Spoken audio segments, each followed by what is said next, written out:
Hi, I'm Ariel. I am a certified nurse midwife, but I have also birthed 7 babies. So today I want to give you guys my top tips and tricks on how to get through your labor without getting an epidural.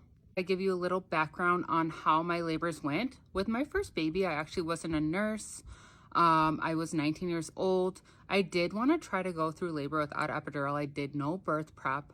And I did make it to like 7 or 8 centimeters and ended up getting an epidural at that point. I was pretty disappointed with getting an epidural with my first. So with my second, I actually opted just to get an epidural really early on in the labor. I didn't really try to go without an epidural. I ended up not liking that experience either. So with my third, I tried to go without an epidural again, but ended up getting it at the end of my labor in transition. After that labor, I was in nursing school and I started really honing in on learning about labor delivery, childbirth, physiological labor, and those kinds of things. And that made a huge difference in my ability to go through labor without an epidural. So my first tip is to learn the phases of the first stage of labor. So like I mentioned, I kept getting an epidural towards the end of my labor when I was in transition.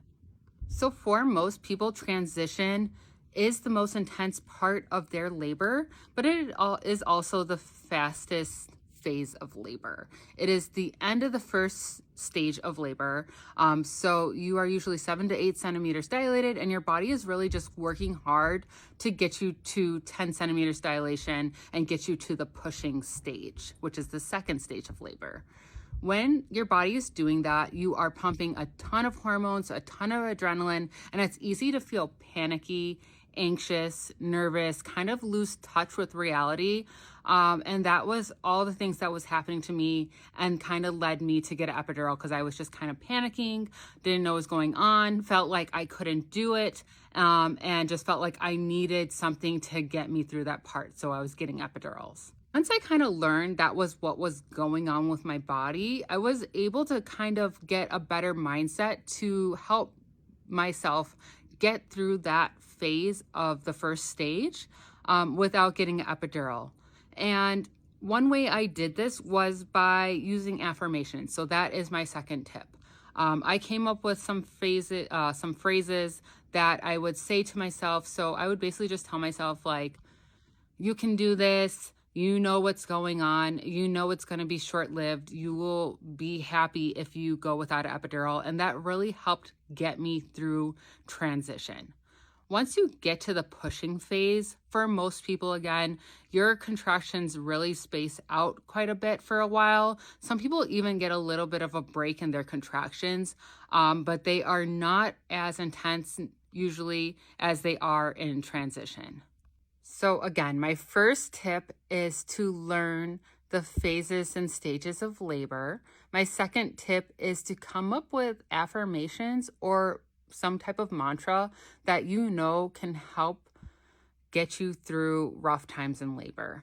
Something that you can tell yourself that you can get through your goals. This is something that people do when they are working out too. So I know I have worked out in the past and sometimes it's hard to like work out and make it through, whether I'm like jogging on the treadmill or lifting something heavy. And I kind of just, tell myself something positive to help get me through that. I do the same thing in labor. My third tip is to practice guided meditation or some type of meditation in your pregnancy.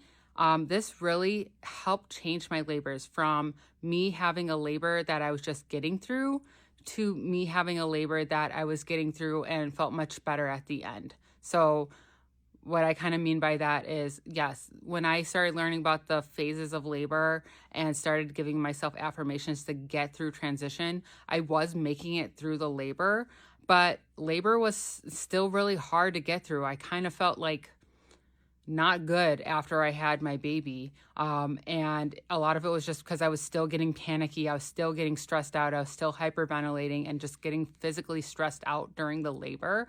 And I felt like that was making me not feel as good as I would want to feel after I had the baby. But then when I started doing meditation, I was able to kind of even further keep myself present in the moment. and not lose myself, especially in transition. I also was much better at keeping my breath calm, keeping my body more relaxed during the labor. And after I had my baby, I was on a high. I felt so good because I wasn't all tensed out from like clenching my muscles and hyperventilating. I just felt much better after I had my baby after learning meditation. And I didn't do anything crazy. I didn't do like hypnobirthing. I didn't do like hypnobabies. I will go more in depth because I did learn some amount of information about hypnotherapy, and I'm going to talk about that at some point. But basically, some of the basic things that I did was put on guided meditation at night before I would go to bed. And I would listen to that guided meditation until I fell asleep. And then when I would wake up in the middle of the night, I would put on like white noise. So it'd be like, I like rain noise. So I'd put on rain noise, and I just got like a guided meditation app. And I would listen to that until I fell back asleep. So when I was in labor, I would put on meditations, or I would just put on that white noise because it was so calming for me. I was listening to it every night, practicing deep breathing and falling asleep to it. It was just really calming to listen to that in labor, and it really helped change my labors from something that where I was getting an epidural every time in transition to where I was not getting an epidural, but really just feeling, stressed out and physically stressed out after my labor, to having a labor where I was able to relax, breathe through my labor, and just felt much better after my baby was born. So another question that I get often is, were you able just to get through your labors because they were super quick? Like, you've had kids before. Obviously, your first labor is usually your longest labor.